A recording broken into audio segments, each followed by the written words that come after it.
that I had let go because I was a Muslim, because I didn't want to think about it. Muhammad having sexual slaves and calling that person a perfect human being. Can you do that?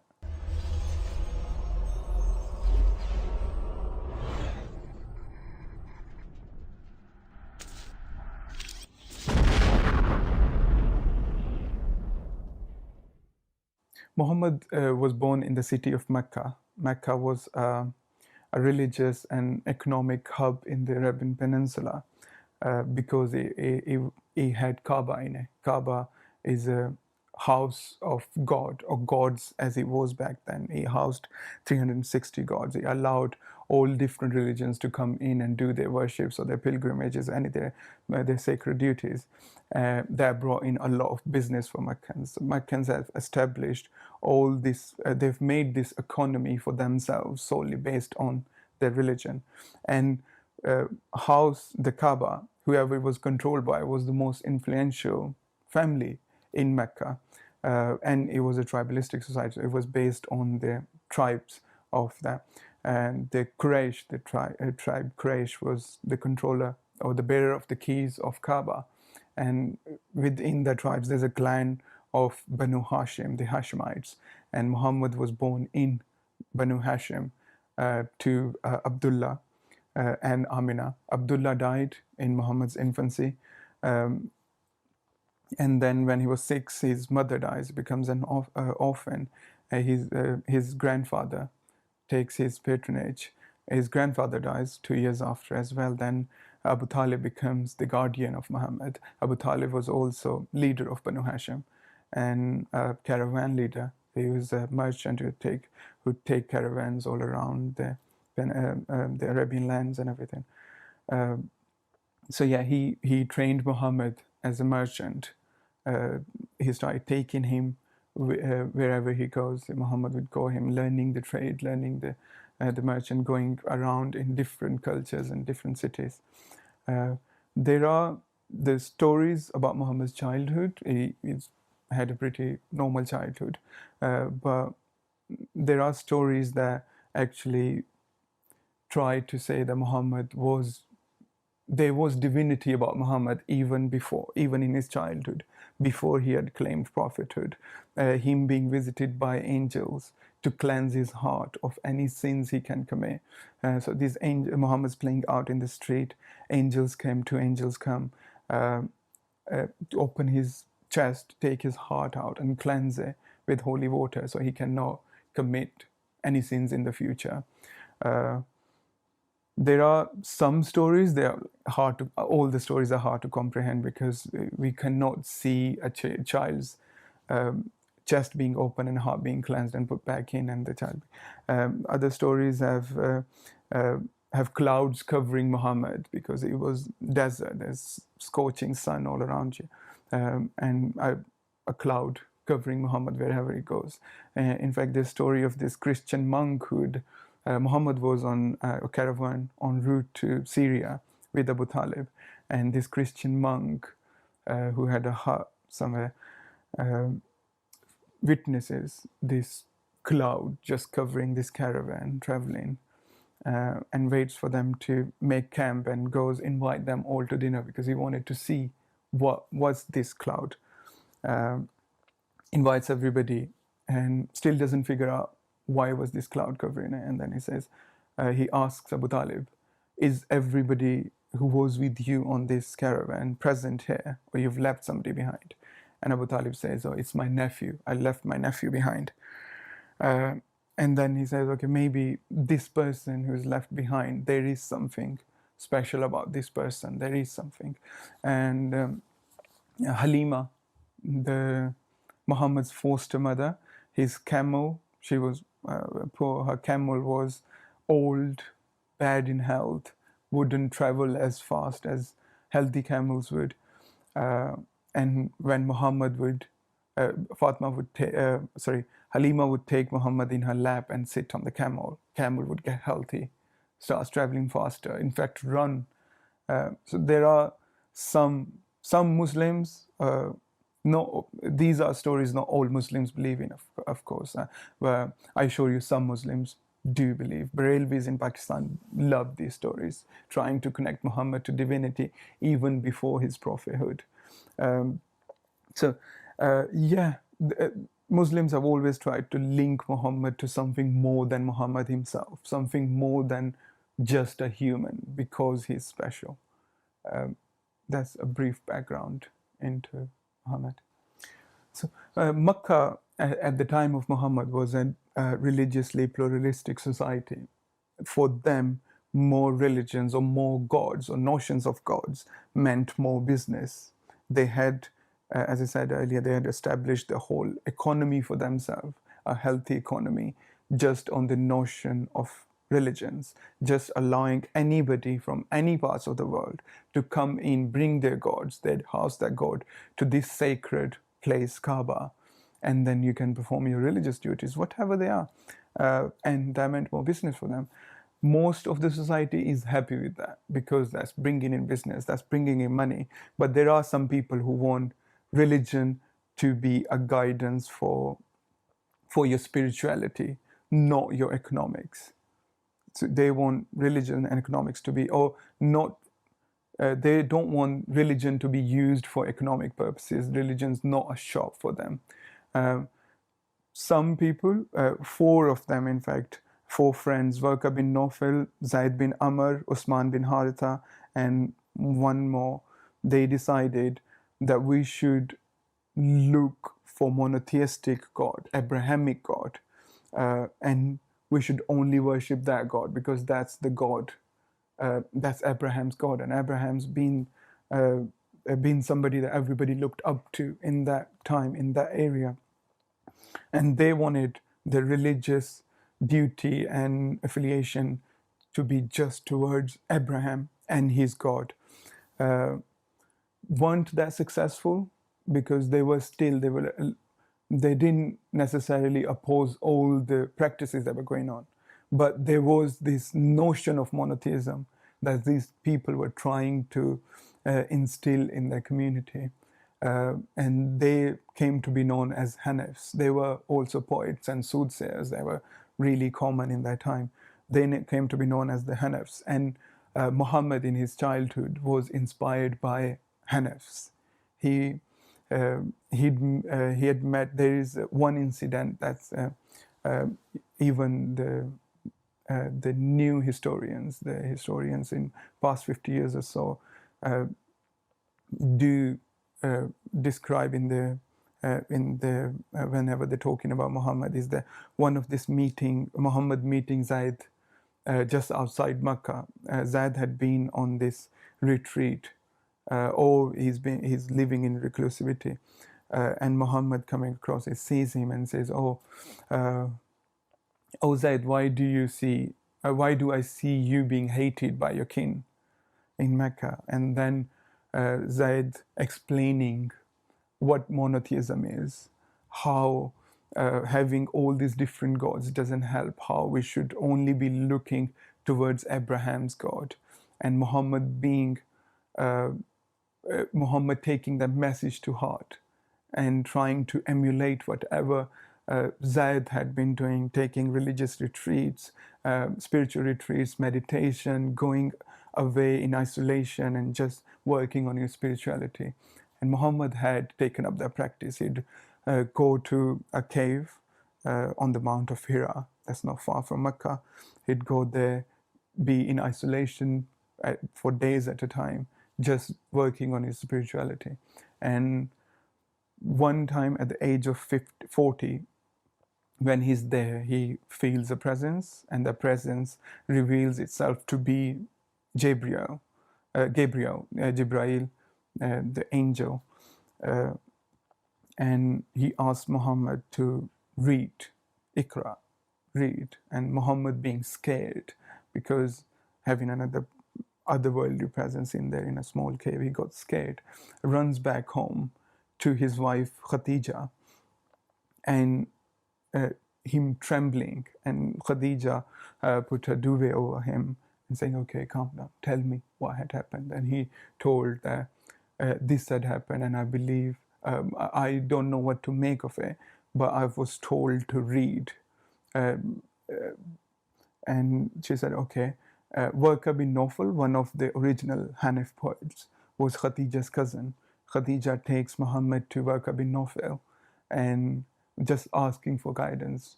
And Warqa bin Nawfal saying, oh, I wish I was young now. And they ask him, why do you wish? And then he prophesies that it's going to be a day. I wish to be alive for the day when you are driven out of Makkah by your king, because I believe you are the prophet that was promised. That's how the story goes. And Muhammad's prophethood starts. For first couple of years, he keeps it to himself because he's scared. Because if it's one thing to trying to get everybody to monotheistic God, it's other thing saying this is the only God. What everything else you're doing is wrong. There's gonna be a backlash to that. And Muhammad is an orphan, although he's covered by his patronage of Abu Talib. He's still scared to speak out about it in public. For first 2 or 3 years, he keeps his message, his revealed message, to his closest allies. Khadija becomes the first woman to be a Muslim. Ali, still about 10 at the time, his cousin Abu Talib's son, he becomes Muslim at the age of 10. Abu Bakr, one of his closest friends, and and also a merchant, them, becomes the first man to accept his message, and then he takes on further from there. There are many events in Muhammad's prophetic life that actually reveal what kind of person or his journey as evolving as a human being, or where his life is taken. At the beginning, his message is all about inclusivity, peace, acceptance, because he's in a society where he wants to be accepted by his kin. Most of his family lives there and everything. It's completely about peace, and he's also afraid of consequences. But as he grows, as he gains numbers and momentum as a religion, as especially after people like Umar ibn Khattab started to come in Islam, his tone or his message starts changing with that time frame. From inclusivity and peace and no fight and everything, he starts to go towards fighting the enemies. And this is all, these revelations are completely clear in Quran as well, how Quran goes from Meccan Quran to Medina Quran. Because even some of the Muslim scholars, they say, well, they be branded as heretics afterwards, but they have said that Meccan Quran and Medina Quran, they seem completely two different things, because when after the Hijrah, when they've made Hijrah and Muhammad's gone in Medina, and he's got this status of being the head of these tribes in Medina, the collection of tribes that they are coming to him with every problem, and he's solving that for them. He starts to crave that bit more. He wants his message or his version of how to govern a society to be applied throughout, at least on Makkah to begin with. That's where he starts to ask for a bit of violence in his message. Starts with the Khazrajids, because Medina could only sustain all these new refugees coming in for so long. Medina was not a business society, it was a agrarian society and agriculture. And these refugees coming in from Makkah, these new Muslims coming in, they have no experience in agriculture because they lived in a business society.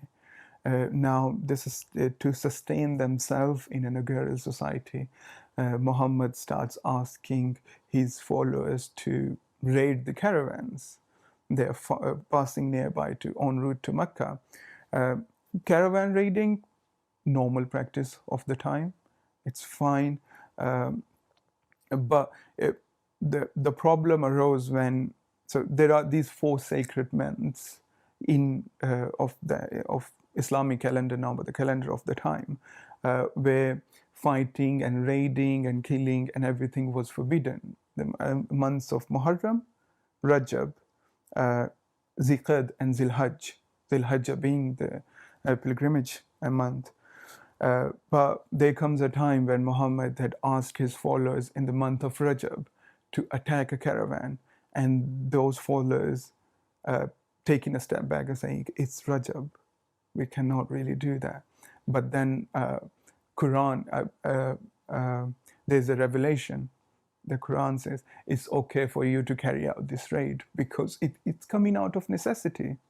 I'll provide you with the reference number of the ayah. So there is that. And personally, Muhammad's personality starts to change. For first 25 years, so first 15 years before and 10 years after his prophethood, he's married to Khadija, only has one wife. After Khadija's death, and at the same time, he's gained more acknowledgement, he's gained more power by the day now. His behavior throughout everything is starting to change now. He started taking up more wives.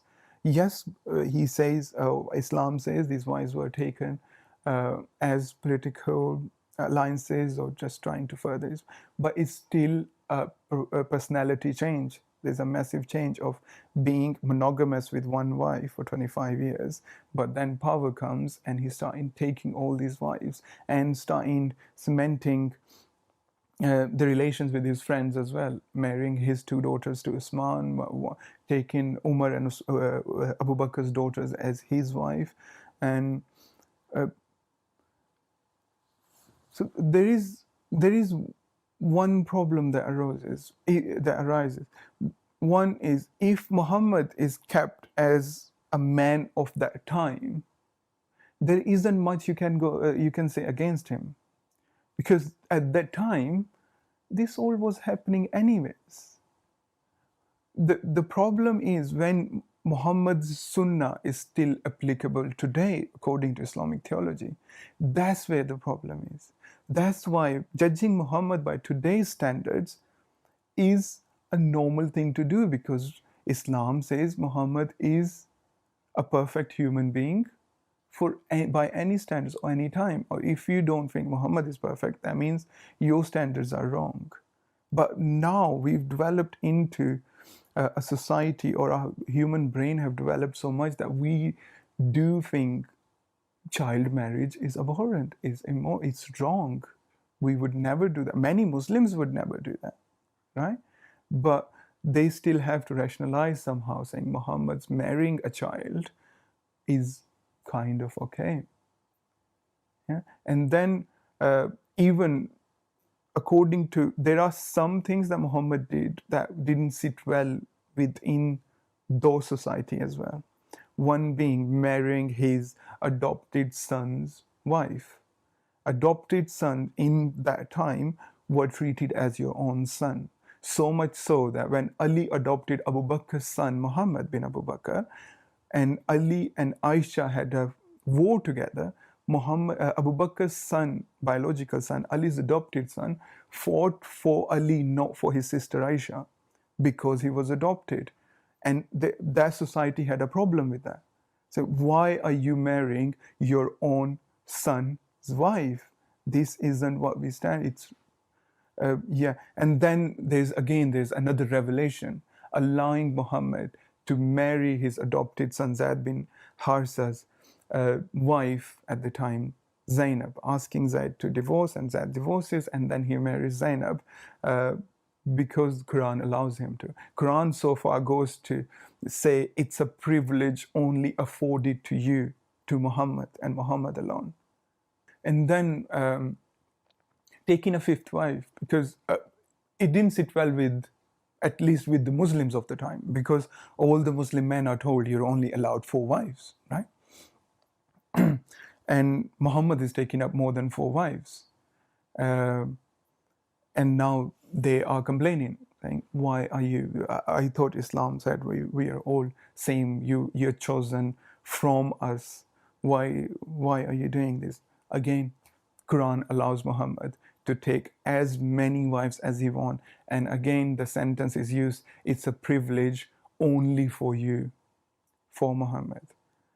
So we see there are elements that even for that time's moral code or communal ethics, it was seen as it's going too far.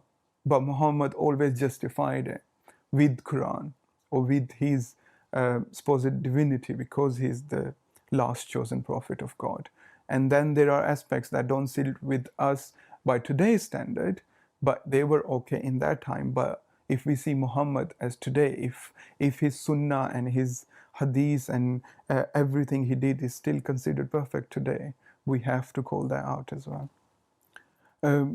Him also doing, partaking in the slavery trade, buying slaves, selling slaves, or accepting people, or women especially, as gifts from different governors and kings around the world that were present, and then having sexual relations with those slaves because they are something or somebody that his right hand possesses, and the Quran allows him to do as well.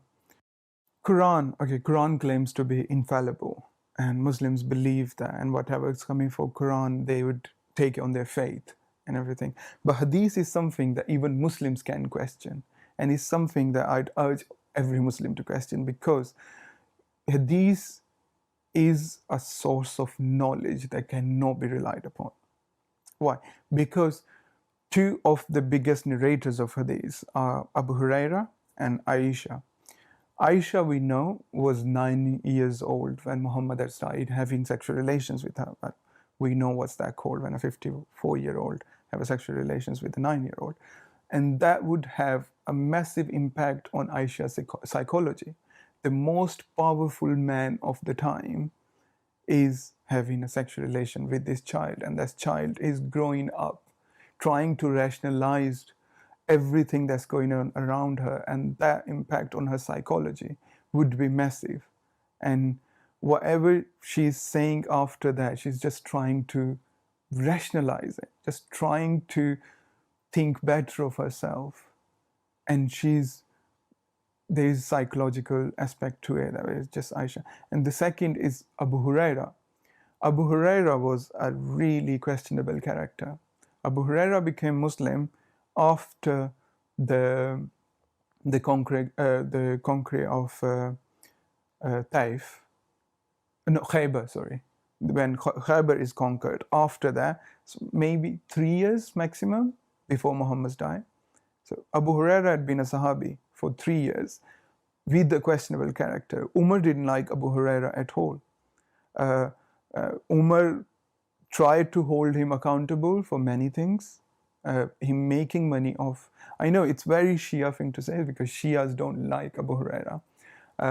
But even Umar didn't like Abu Huraira. You can find these narrations where Umar is asking Abu Huraira to be accountable for the things he's saying, or even him calling himself to be friend of Muhammad. And Umar would call him out, "You're not friends of Muhammad. You've only been Muslim for 2.5 years before he dies." And then when he becomes a governor of Bahrain, in actually under Umar's Khilafah as well, him spending, and then Umar saying, "I will lash your back out. I'll whip your back." And Umar actually did whip Abu Huraira because he'd used his powers of narrations for his own personal gain and make money off it. These two. Second, hadiths are polluted with unauthentic narrations.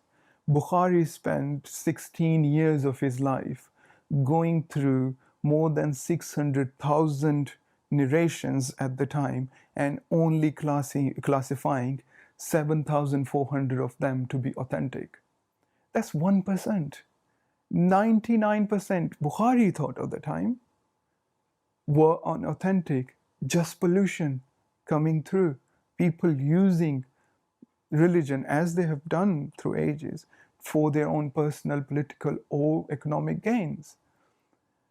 And what's to say even that 1%, Bukhari have only kept them because they sit well with his own personal philosophy. If Bukhari had different religion or sectarian affiliation, his Sahih hadiths would have been different. That's just how it is, right? Because he doesn't have any God-given power, so to say, to class those narrations authentic. Why is everybody's believing that? There is no claim of infallibility on them. And sheer pollution of how many bad hadiths were there. And even when Bukhari classes some of these hadiths authentic, they're still contradicting each other.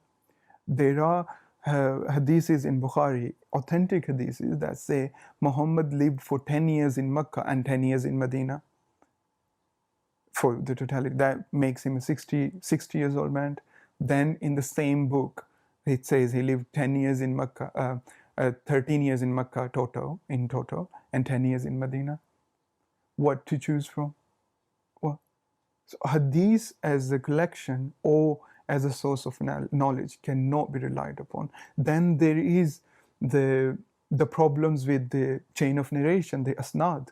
The first collection of hadiths is written down 185 years after the death of Prophet Muhammad. So that's oral narration going on for 200 years and then getting written down. And even then, when it's written down, any king in power can change it because victors get to write the history. It's as simple as that. And hadith is something that, yeah, I think every Muslim need to look at hadiths objectively and say most of them, there is no way you can attribute everything that's being said in these siyasatta, all the authentic hadiths back to Muhammad. First of all, Quran is not a scientific book, and even postmodern Muslim scholars have started saying that as well. Yasir Qadhi has said, let's keep Quran as a spiritual guidance or religious guidance, leave science to scientific method and scientists, because sciences need to be scrutinized and then made into facts or laws, and we cannot do that with Quran. As simple as that. It doesn't sit on the basic scientific principle of infallibility, of scrutinizing it, because it claims to be the absolute truth. And whatever so-called scientific miracles, which like Zakir Naik would give a 3 hours lecture on, most of them are basic knowledge of the time in different areas of the world, yes, but these things were known to people. Oh, that's what they believed in. And I guess the better way of looking into it is, rather than trying to link Quran to any scientific theory or law or anything, discovery, just look at Quran and try and find something scientific from it, completely disconnecting from science. You cannot. You need science, and then you make the link. So science, Quran has never driven science. It's always Muslims who try to link what's in Quran to science. And one of the best way to look into it is astronomically, Quran makes mistakes. Whatever, sun setting in the muddy water, or stars being lamps, or biologically Genesis story. Quran retains the Genesis story of the Bible coming in. All of these go directly against all the scientific theories and laws established. If basics aren't scientific, how can this be a scientific book? And Muhammad is just Muhammad, yes, he traveled a lot. He went to different parts of he went to Syria, we know, he went to all other parts of Arabia. He's learned from everybody. We see he was a keen learner. There is no doubt in that. He was learning from Hanifs when he was 14. He was trying to work on himself, on his spirituality. He was doing that. Yes, power corrupts a person. He did Muhammad as well. But I don't I don't find any claims from early Islam, from Islam to be a scientific force. It didn't. Islam inspired some Muslims to look into things and discover things. Sure, and any theology or any philosophy would. But even these people, Al-Biruni, Al-Kundi, all of these discoverers and inventors, they never attributed their success or their inventions to their religion, because they kept their religion and their profession or their profession separate. It's very new thing that we see. We are discovering new things, and with every new discovery or every new theory, any thinking Muslims would try to justify what they have believed in throughout their childhood. I certainly did. I needed to make sense of evolution. That set right against my religion, right? Because Genesis and evolution are worlds apart. But then you'd look into some other things that you can satisfy yourself, because science is something that can bring us closest to the reality of things. Science is something that can bring us as close as we can be to reality and truth. And when you see that going against your religion, you need to make a link between the two to make yourself feel better. And that's where you start just hanging on to straws, whatever you can find. And it can be a long shot. There were people who were trying to say that 9/11 was prophesied in Quran, because Quran says 2 birds would fly onto this tower. A religious mind, because every person would think there are absurdities, right? Without vocalizing it, because it's hard to rationalize religion, especially in this world where there is so much information available, where you can see what other lifestyles or other people are believing in, and then you start seeing shortcomings in your own one. You need something to make you feel better within your religion. And that's where in the modern Muslims tried to link their religion to science, whereas Muhammad had only said the things that were actually other people were saying, even thousands of years before him. A bit of both, really. So when he started out, I do agree with Abdullah Gonda's assessment, because first of all, he's got the educational background into looking into it. I do agree that he did had some sort of schizophrenia, because all of the symptoms are there on earlier revelations, at least, because he'd get some sort of fit. His body would start shaking, and even him losing consciousness for a while. That would happen in the earlier revelations. That does tell us that he did have something, that he was hearing voices and then he'd lose consciousness. That does give us indication he might have been schizophrenia, or there might have been some sort of mental anomaly there. That's how it started, right? But there is a point somewhere when Muhammad had realized these people are believing whatever I'm telling them. I've got enough control over them, and they have started believing, and now I can tell them whatever I like. Because some of these later revelations, you see, he's sitting in group of people and ask them to hold on a minute, I'm getting revelation, Jibreel is here. That's completely different. That's the time he had, that's just my assessment of it. That's the time he realized, okay, these people are starting to believe me in whatever I'm saying. Now I can get away with anything. Now his revelations are a lot easier, because he's just sitting there and Jibreel is coming. He's with Aisha and Jibreel is coming.